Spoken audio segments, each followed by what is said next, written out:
Hello and welcome to Banking Transform, the top podcast in retail banking. I'm your host, Jim Marous, founder and CEO of the Digital Banking Report and co-publisher of the Financial Brand.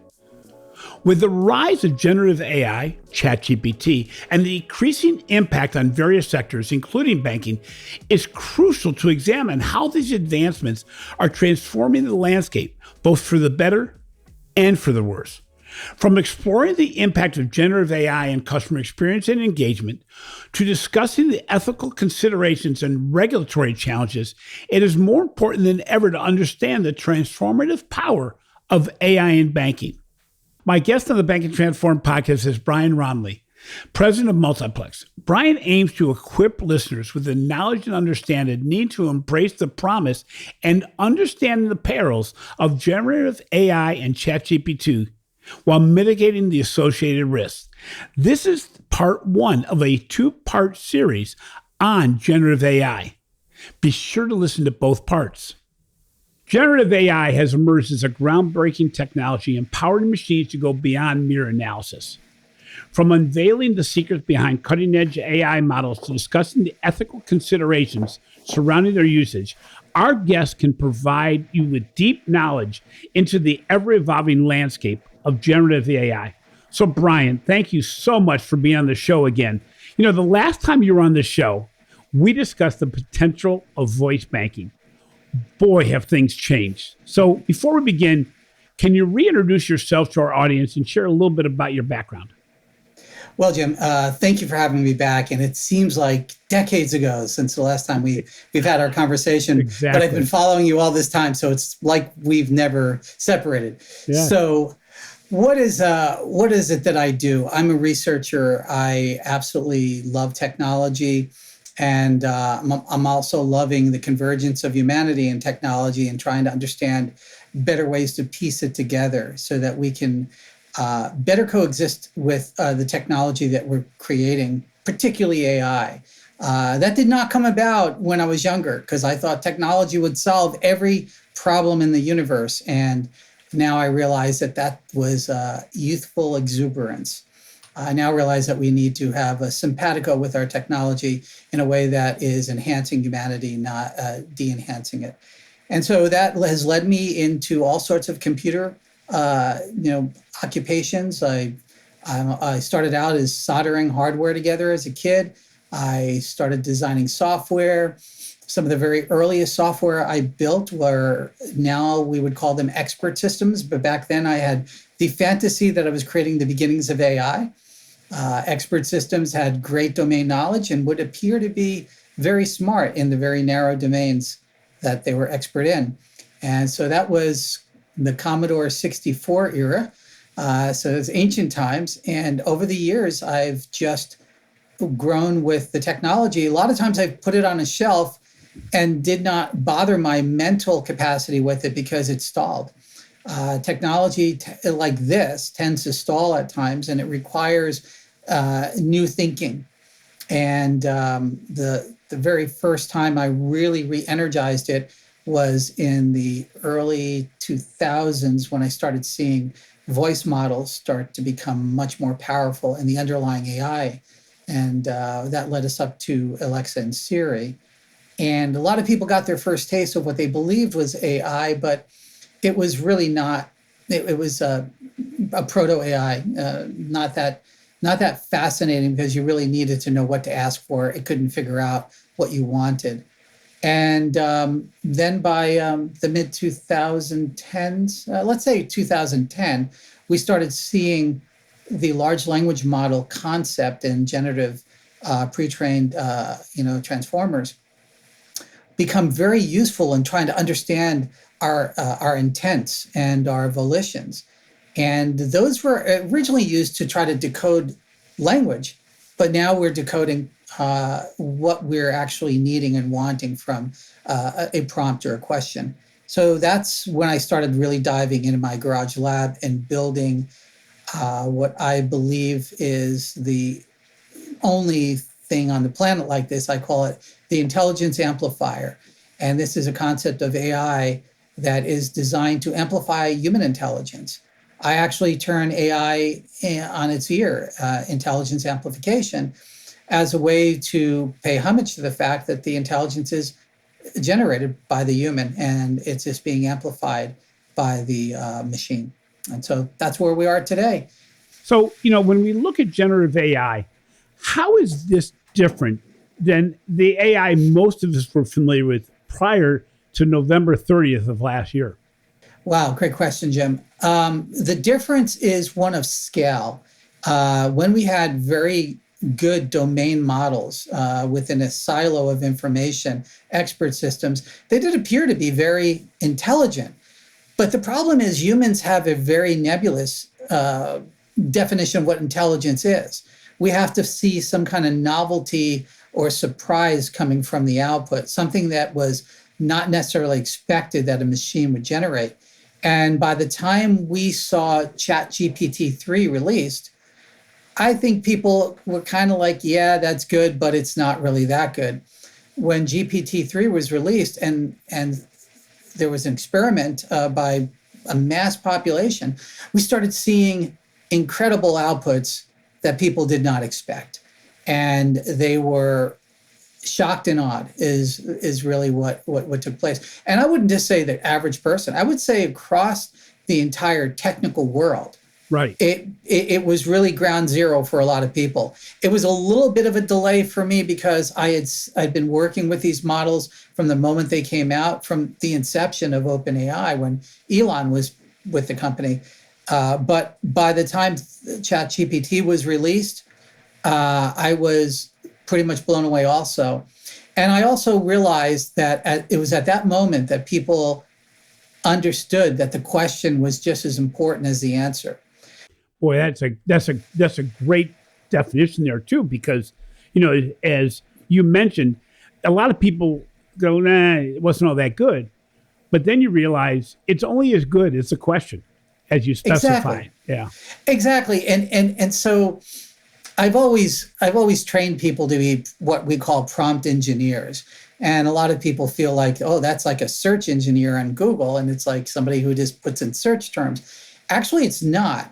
The people who are most qualified to prompt AI are not technical people, are not people from the AI community, because they see the model through a different lens.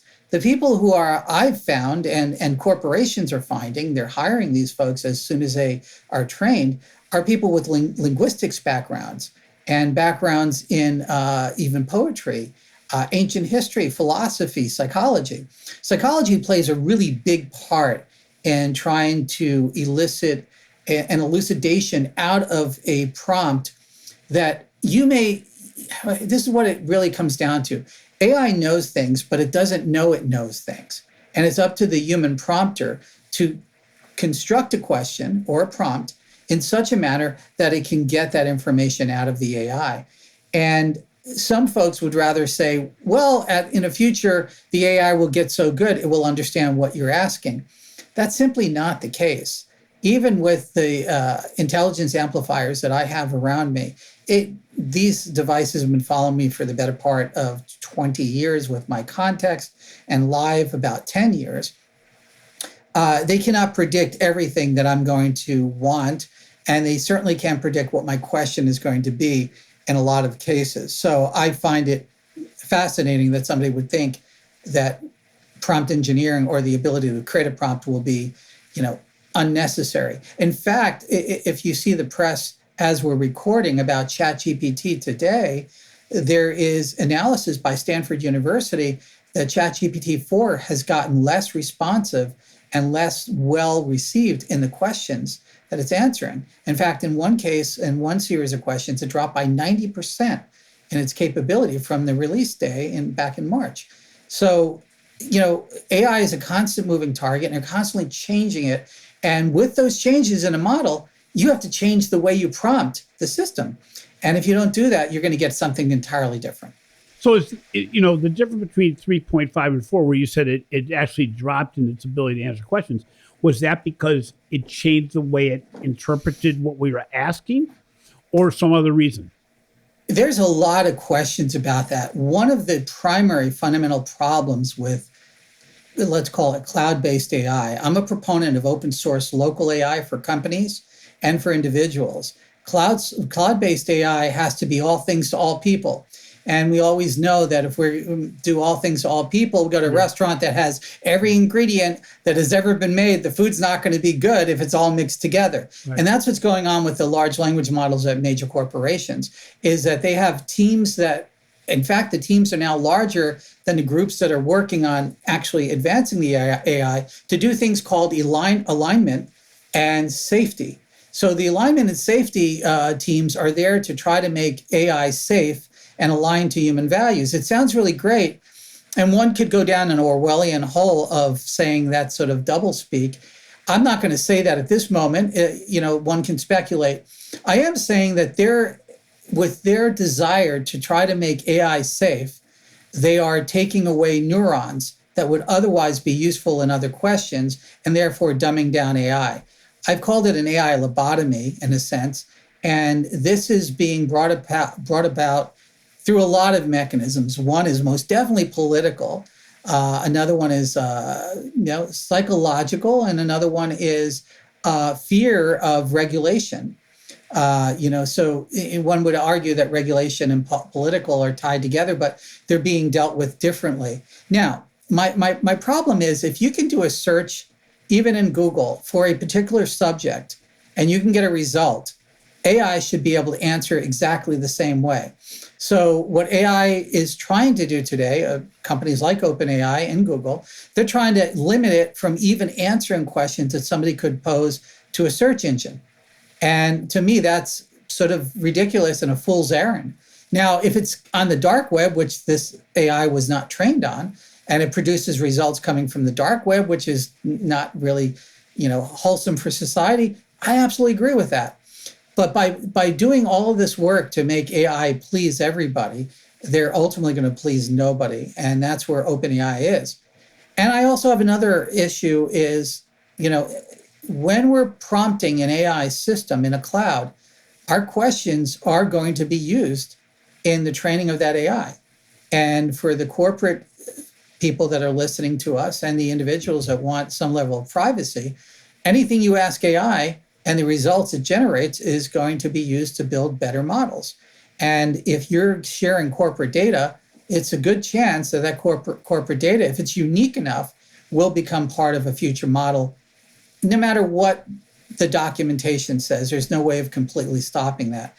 So in a corporate setting, in a financial setting, in a banking setting, I am 100% about developing your own local AI. Now, it's not going to be as powerful day one as ChatGPT, but it will be trained on your data, and only your company will have access to it if you don't put it in any network or any cloud. So these things come hand in hand. Safety as far as what are the outputs, and then safety on what's going into the AI model that could be used in a way that you didn't intend. So, Brian, when I'm interacting with ChatGPT and I'm asking it questions, is it learning more about what I'm looking for so that I can maybe get a little bit shorter on my requests? So right now, I ask it all kinds of things, but I ask it in very compartmentalized ways to get the results I want. But is it learned with regard to me over time, or not really with regard to me, but with regard to the universe? That's a great question. Yeah, both. Well, Jim, I think there's a couple of ways to look at this. Within every AI large language model system, there's something called the context window. The context window can be, at this point, there's one AI system that's 1 million tokens, which is a proud equivalent to 800,000 words. It's a very, very large context window. In fact, The Great Gatsby was put into a AI model called Claude, which was Claude 100K, which is 100,000 tokens in a context window. And it was asked to write the next chapter of The Great Gatsby. And it wrote it constantly. I test it all the time on it, because Great Gatsby is just small enough, and the memory is just, there's enough space where you can have it give you a sort of a creative output based on the characters and the understanding of the storyline. So it's really interesting in that creative sense. And again, I call this creative, and we can go down that path on what creativity is, what consciousness is, what intelligence is. All these things are going to have to be redefined. but or defined more accurately. But in the case of us just prompting ChatGPT, the context window is about 5,000 to 8,000 characters, according to how it's being used. So within that context window, that's as much memory as you have before amnesia starts taking place, and it starts forgetting the original elements of the prompt. And this is why super prompting, which is what we advocate at promptengineer.university, we train people how to super prompt to become very powerful, not only to maybe save your job and to make your job 10x more valuable because you now are standing on the shoulders of somebody stronger, but also maybe even just become a prompt engineer, out and about, a new career. And the people qualified for that are the least likely candidates, as I said before. So in the case of that context window, once you get past that limit, it's going to have a vague, hazy recognition that you asked a question before it just kind of stops. So that's today. What we do with local AI, and we do this with a product, it's an open source free product called GPT for All, is we create a local vector database and we feed our questions and answers back into the vector database. So it remembers that you actually asked that question before, and remembers the context of that question. So slowly but surely, it remembers who you are. And over time, if you feed all of your email, all your communications, all the podcasts you ever did, text, speech to text, it will have a really good idea about what you think about the world and how you may answer a question. And this is part of why intelligence amplification is so powerful. So the final part of this is what happens to your question when it goes up to these models. It's very nebulous. You do sign off that they will train their model based on your question-answer pair. This is called fine-tuning. Mm-hmm. So once you envelop the entire corpus of data that these models have taken, Llama is another model by Facebook Meta, and of course OpenAI's model, and then you have Google's models. Their particular training was taking essentially everything that was on the internet and then fine-tuning it on the question-answer pairs that are found on Twitter, that are found on Facebook, that are found on Reddit, which is why you're seeing these companies closing the walls down to access from large companies understand that. Now, why is that important? Because just having the corpus of information is not enough. How humans interact with that data has to be taught through fine-tuning. So it's not built in to the models. And fine-tuning is where we spend a lot of time with our corporate clients. We'll sit down and say, how much fine-tuning do you want? Like we have an insurance client where we took all of their data. Everything that was ever generated by that company was digitalized at one point, and we actually extended that digitalization, and that's part of a training that we're doing on a model. Now, that model is not baked yet, meaning it's not fully trained on GPUs. It's on a vector database, but even there, they're able to ask questions about the company that no single person or even group could have answered because it now knows everything about that company. Needless to say, I think anybody listening to me realizes that model should never be on a cloud anywhere. It has to be cut off from the world because anybody to hack that could severely jeopardize that company. And so I'm not here to scare people, but this is the direction it's going in. And so we're at a fork in the road. We've reached, I believe, peak cloud for AI before we start realizing our data is so valuable. And so when you're prompting AI and you're trying to answer those questions and you're trying to constrain the domain of information to a specific point, that's an art as much as it is a science. And a lot of times we have to create persona. So we have to create persona or a motif. This is part of super prompting. The persona shapes the way that question is going to be dealt with. I like using either a university professor persona, and I like creating a motif that you have to make a presentation to the UN about this discovery. So one might say, what are you doing here? That sounds like storytelling.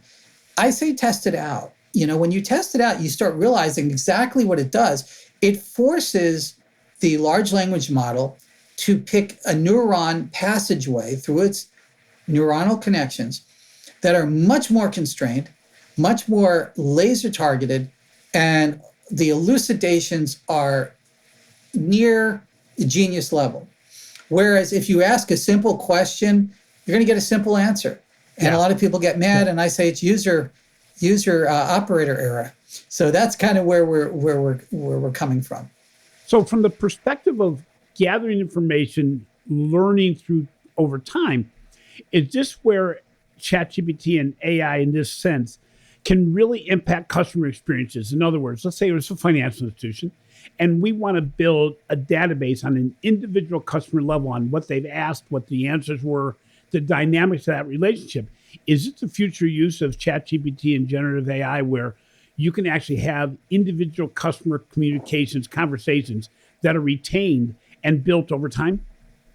Jim, that is a brilliant question. Absolutely. In fact, I cannot imagine a future where that does not take place. And again, it should all be done in the proper way with permissions. But the bespoke way that a financial organization could interact with their clients based upon enveloping all of the customer touching experiences and maybe real world experiences that they might garner from that customer. Again, I would tread carefully, but people have a public persona. I would say that if you do it with care and you do it with dignity and permission, by offering a value to the client, by understanding more of the dimension of the milestones in life that that client is going through, your ability to finely tailor an output is phenomenal. And I believe that that's where we're going. And I believe the customer will find the value just by having an interaction with their financial GPT. Because if you look at what frustrates customers right now, it's having to re-inform the financial institution or the airline or whatever it may be about what happened in the past, because it's not easily accessible in today's world. But if I'm communicating about a challenge I've had over time, just taking on different flavors, ChatGPT understanding this journey makes it so that the results are much more valuable. And to your point, the value transfer makes it so there's less concern about privacy and security. Not that it doesn't matter, it still matters, but the concern level goes down because the value proposition has gone up. Absolutely. And I would say every client is going to be minimum 10x more valuable to an organization when AI is being utilized correctly. And I'm not just speaking of things that we know, but the things that we don't know. I would imagine, let's look at it from this point of view. Let's imagine that within a corporation, every client has their own AI model that is distinctly their own, and that we use a grand corporate AI to pull those models to try to find situations where the company can offer a much higher value. My results in doing this, and we've been doing this quite a while, we've probably been doing it longer than anybody, and we do it as a crack team. We go in there, we establish models within corporations. We don't have business cards that even say that we do this. I mean, it's all on recommendation. It's all on referral. I don't advertise it, but our schedule is packed with it. And we go in there and we just basically look at what they've been doing within the cloud. We take everything, every interaction from customer service that they have in a cloud, and we know the typical cloud providers that are out there. We put it in these models, and within hours, we're getting insights that nobody has seen. Right. I think before we started recording here, we're talking about some $14 million at one company that today just discovered from the AI model that we just kind of threw together in 6 days. It's been 6 days of mostly taking desperate pieces of data and throwing it into a local vector database and running an open source local model and just quizzing it. And I can't even predict what kind of values we're going to see if every customer had a representation of AI that sits there. And again, doing it the right way. The wrong way is a kind of the way that technology has been used thus far. The opaque algorithm that Google uses, or that Netflix uses, or Amazon. We're past those days. I think as people realize the power and the potential dangers of AI, the more transparent and the more inclusive you are with that client. Hey, this is your AI. We're building it for you. This is going to know everything that you could possibly want to know about your financial profile, and maybe just your phase in life profile intermixed with that. And getting the client on board with that is going to be the trailblazing companies. And I don't care how old the company is. It's whether or not they take this mission. And frankly, it's a tough mission. I've sat down with some companies, and it took months of delays because of internal debates of, this is proprietary. We don't want customers to know how we're using their data. And I'm like, they're going to know at some point. So let's just open the windows, turn on the lights, let them see it, let them have access to it. And if they don't want it, turn it off. And then they just have a human operator that they interact with. And do a comparison, Mr. Client and Mrs. Client, and tell me whether you enjoy this relationship with this AI tool available or not available. So given that, is there a time when ChatGPT and generative AI can actually then prompt questions back to the customer? So let's say I'm calling up about a problem and it involves maybe credit card payments. And could ChatGPT or generative AI ask me then, do you have balances in other financial, or ask questions that can then make it so that the solution that's proposed is more overarching, better answer than would be just from the data that is currently under the roof of the financial institution? Absolutely, Jim. This is going to be a phenomenal aspect of it. The interactivity of building a model that is really concisely understanding where that person is. There's no two customers that are exactly alike. We've only done statistics in business because we had crude tools. The laser wasn't invented yet, so we're using this big floodlight, and everything's going to look the same. Now we have this laser that will be able to finely tune to the individual questions, and so it will prompt the individual based on activities. I mean, now how it manifests, it's up to the client. I mean, I have one client, we have an insurance company we're working with that is similar to what we're talking about. And they are proposing using voice-enabled dial-out systems to call the client or to text the client when they see something that they think is valuable for the individual. And not as an advertisement, but as a dialogue. Yeah, see, our future, advertising is over. Dialogues are the future. And those dialogues, if they're meaningful, if they're indistinguishable from a really, and again, the dialogues that we need to create in this AI can't be corporate speak. It needs to be much closer. And the way we can get away with that in a corporate setting is that this is your personal AI. So it's going to be more like something on your shoulder saying, I think it's a good time that you consider dropping this particular card because it has a high interest rate, and we can cut your payments down by $250 a month if we move your funds across this as a refinance. Things like that. Those kind of things. We know this, Jim. We know people don't like talking about medical problems and financial problems with anybody. It's like the hardest thing. It's like, oh, even their doctor's like, yeah, I got this. And like, well, no. And definitely medical, financial problems. And here's what we do know. The tests are already 100% clear. People would more want to disclose psychological issues, medical issues to a AI system that is dialoguing and interacting with them than any human being to a high percentile. It's like 78% to the 78th percentile. And this is done in 3 studies now across different universities. I'm proposing, I'm working with a university right now to do it with financial type of things. I'm expecting that to be higher. I'm expecting it to be to the 80%. I'm thinking about that and going, again, if you continually ask the consumer or the small business, whatever it may be, are you okay sharing this? We only will use as much as they share. But the reality is, if you build more and more trust, I mean, it's kind of like the trust I have with Amazon, and everybody has with Amazon. We pay Amazon every year to use our data to our benefit and makes our buying decisions easier.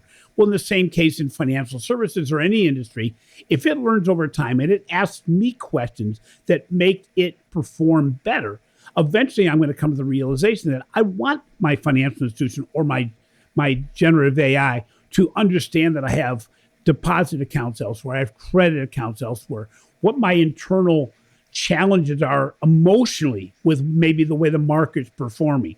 All these things that can combine both universal perspectives, but also individual perspectives. And what's interesting about that is, again, and you keep on emphasizing in every single sentence, as long as it's used correctly, as long as it's built correctly.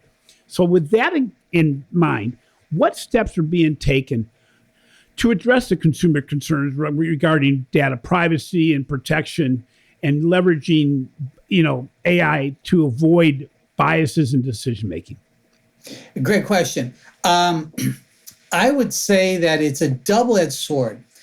I think that what happens when it comes from a regulatory standpoint is that we have overly broad, overly potentially damaging regulation that could make the United States or any other country that is subscribing to overregulation fully incapable of competing on a grand scale with other countries that are making a more decidedly metered approach.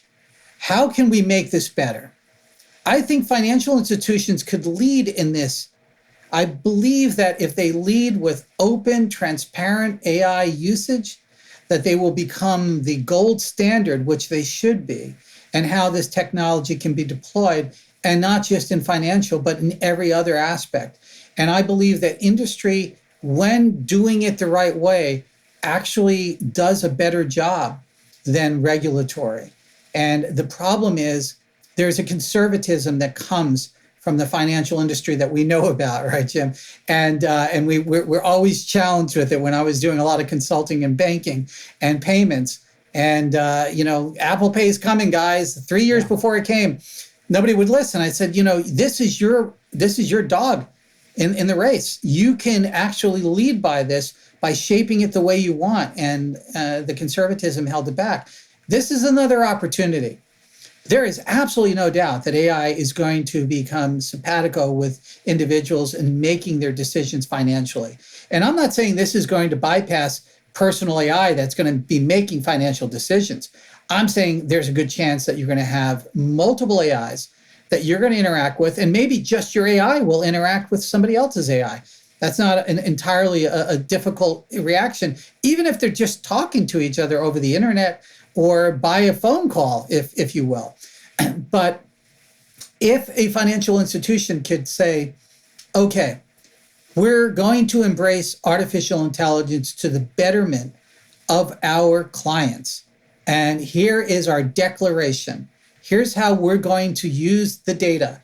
The data is your data. It is not our data. You can take your data back at any moment, at any time, and we don't have your data any longer. Unfortunately, some companies may not like that.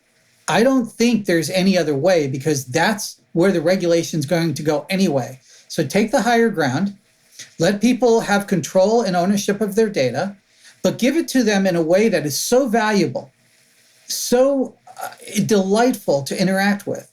Like any other experience, make it a delightful experience and so valuable that they would never want to leave you.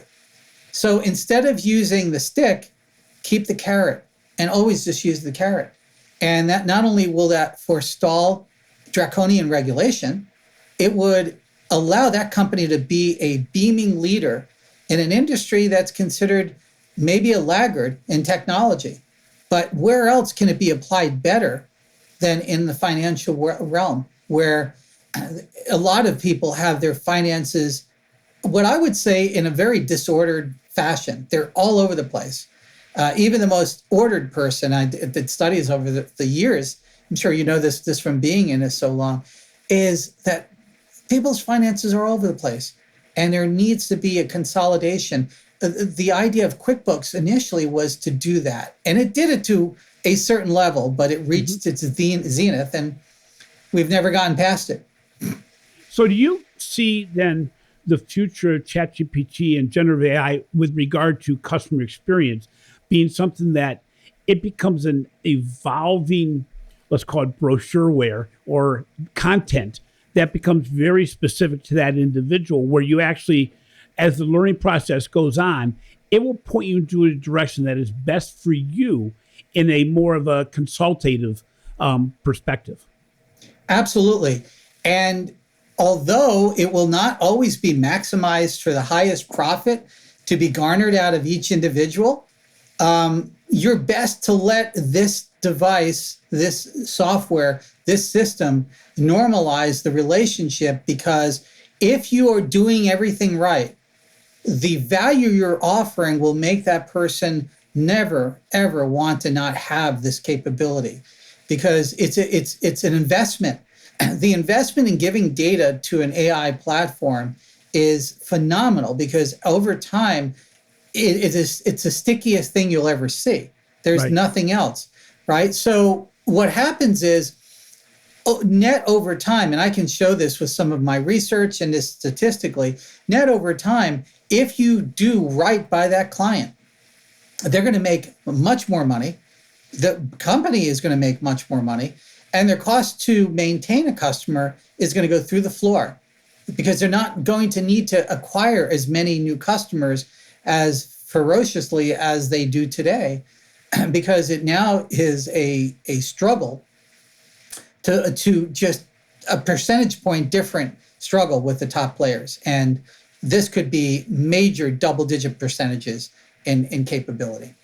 So with that in mind, and we're still so early in this whole process of evolution, are you familiar with any notable success stories or of banks or credit unions using generative AI and ChatGPT to improve maybe the customer experience, the engagement level, or even innovation? Jim, this is wonderful. And it's kind of depressing for me, because a lot of companies have barred the use of AI within the company, specifically ChatGPT, for the valid reasons we talked about earlier. Are you giving out private information? What's the legal limits? Things of that nature. That unfortunately threw the baby out with the bathwater. There's a lot of executives that contact me directly, and they can't quite get to the C level to open up the prospect of using AI outside from known vendors. The known vendors are taking their time utilizing the AI. These are the cloud providers. And of course, they are proposing AI from their perspective as a customer service tool, maybe as a way to replace employees. And I think that's the most foolish thing. AI should never be used to replace a single employee. AI should be used to empower employees to be 10 times, at very minimum, 7x more powerful. It's like a lever, right? The more you give this person the ability to have the leverage of standing on the shoulders of AI, the more powerful that individual becomes within the organization. And it's backward thinking that it's all about the costs the companies are experiencing. That's very, very short term. Because if you maintain that person and if you train them, and that's what we do at promptengineer.university, is we train people to be empowered so that they can actually go out into the world and go to their managers, go to their executives, or executives go to other executives within their organizations and say, look what I discovered. And this is how I equate it. And we're old enough to remember some of this. The Apple II became popular for one primary reason. It was a thing called a spreadsheet. And later on, it became Lotus, but it was, we had Multiplan and we had all these different sort of spreadsheets. Now, the very first spreadsheet brought into companies was a guy hauling an apple under one arm and a monitor in the other arm and maybe a software box on their head and doing their job, their spreadsheet work in the company and taking their computer back home. The data processing departments of major corporations back when the Apple was taking off were absolutely rejecting the use of personal computers in the company. Everything had to go through the mainframe. And they saw the spreadsheet as a joke. They said, why would you want a spreadsheet? We'll do a job run on our COBOL system and we'll get you back in about 6 days. Whereas a guy could play and a gal could play with numbers and see the differences. That was self-empowerment.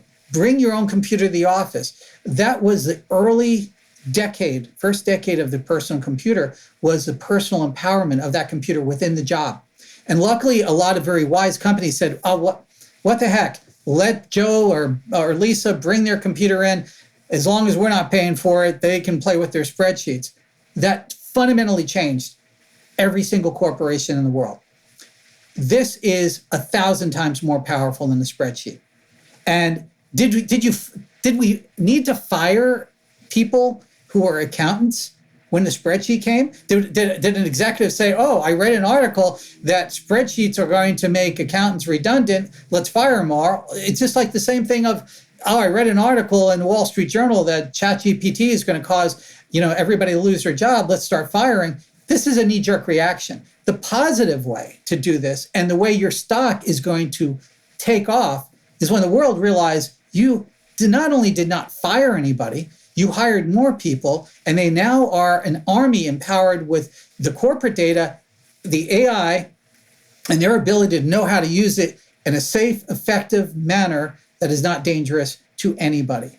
That story being put into the public markets, I'm not going to make a promise, but I know is going to raise the price of the stock. Whereas a story that I temporarily cut 5,000 jobs because AI replaced it, good luck with that, because one of your competitors is going to get the other story we just talked about and empowering people. So AI is a moment of human empowerment if used correctly.